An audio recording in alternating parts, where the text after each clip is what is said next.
सहरी रित मैया पास करा दो मेडिकल।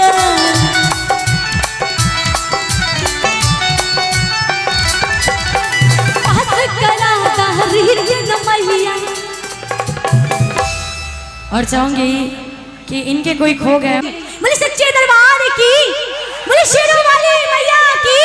और ताली बजा के कहना है क्या कि पास करा दा रिटन मैया पास करा दा फिजिकल।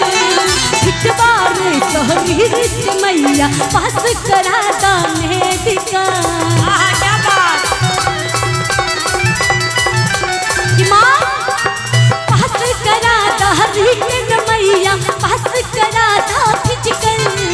फिटबार सहरी रित मैया पास करा दा मेडिकल। माई सृष्टि पे चले रोना मर्जी हो। और मिल भर हम जन्मा कर अर्जी हो।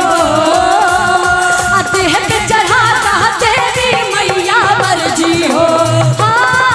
अरे मिल भर हम जन्मा कर अर्जी हो। देह पे चढ़ाता देवी मैया मर्जी हो।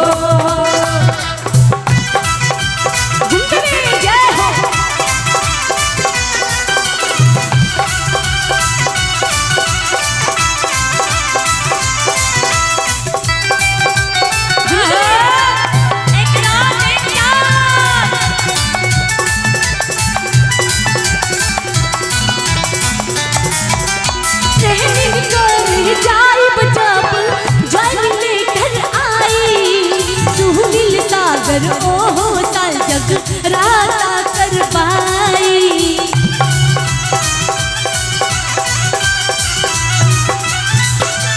ट्रेनिंग कर जाइब जब ज्वाइनिंग लेकर आई।